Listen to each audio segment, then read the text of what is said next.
Hello and welcome to Horizons episode 50 review, and this is just an episode that needs to be watched to be believed. It's absolutely incredible and without doubt Horizon's best battle so far.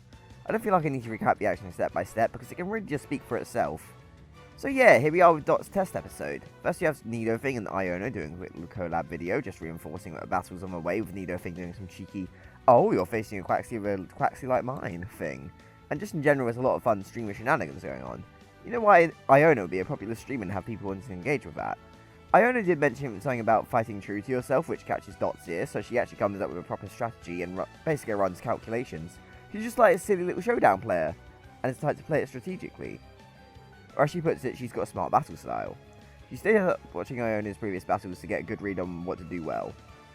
Even the lead up to a battle is great as they head off. The Rising Voltax have prepared their own merch and stuff to cheer on Dot. She basically tells them to not come and she doesn't need people making a big deal about her test.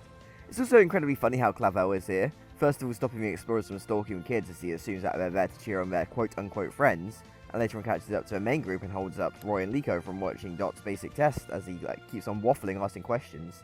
Liko and Roy are happy to engage, while Dot heads off, but they miss part of the battle because of it. And then we get to the action. And as I said, I won't be recapping the whole thing, as it's just an absolute spectacle. Anything that Iono says about being dazzling for the audience happens, as the animations, the storyboarding, the choreography, they're all nailed here. The battle is gorgeous and animated in such an excellent way, but you can really see how well the action flows from one bit to another, you know? It's really great. Dot has an idea for a plan and they stick to it pretty well, and we get to see the side of Iono as a gym leader. She reacts to attacks pretty appropriately and is able to counter, and uses Belbolt's strengths like its ability to counter attack and catch Dot off guard to her advantage. Swapping from Spark, which Quaxly was able to dodge, to Discharge at a wider range that Quaxly can't quite avoid. Iono really does a great job playing up to a crowd as well. Not even just in universe, as they really like animating her here, having moments where she pretends she's in danger, or after Bellybolt rests and putting a cute face. The power does go out eventually as a water gun collides with Discharge and makes Dot think she has to make a new plan.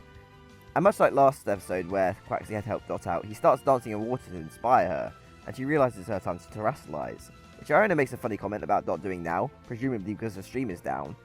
And Dot starts battering Bellybolt with low kick as Quaxly keeps dancing, summoning water and learning liquidation. In perhaps the most gorgeous looking attack of a battle, the line art during it looks absolutely stunning. It's nice seeing a terrestrialized Pokemon moving as much as it is.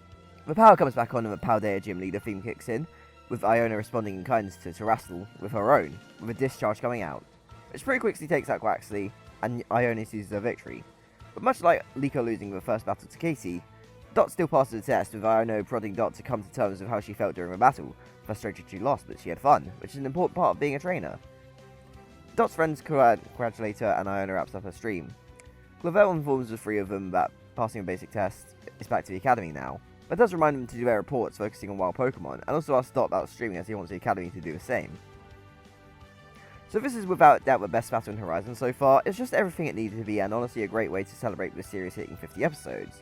Iono is such a fierce competitor, and you really understand why someone like Gita would pick a person with Iono's personality to be in the league, as she performs her gym leader's duty in guiding trainers and battles incredibly well. A little thing that really meant a lot to me was the remixes of the Kanto trainer theme and the wild Pokemon theme. We knew the trainer theme was getting a remix, but it debuted here as the battle started, and it really made me emotional. Such an incredible sounding remix, and it's nice to be getting new music this arc. It's also really nice knowing that as much as Dot's a streamer that gives advice to trainers, she still has a lot to learn and grow as a trainer herself. She's doing her best as she gets out there. She explores, she gets more experience battling and understanding her partner Pokemon. She was fretting about the best way to beat Iono, but didn't really consider the whole fun element. And it's Iono who really makes her realise that having fun is what helps make her shine. There's so much nice character work here, everything with Dot and Iono really goes without saying, but Clavel being a boring grown man who just drones on and on is hilarious, and they play it well by not subjecting us to the full monologue, like cutting to Dot's test or ending the episode after he starts yapping. Liko and Roy really show a lot of support for their friend, or have no moment levity watching his Nidothing stream fail. Murdoch's unyielding support for Dot, with the rest of Horizon Voltax being proud of her. Even things like Florigato and Fuecoco falling asleep back to back and shaking Quaxly's wing at the end is just great. Overall, this is a phenomenal episode.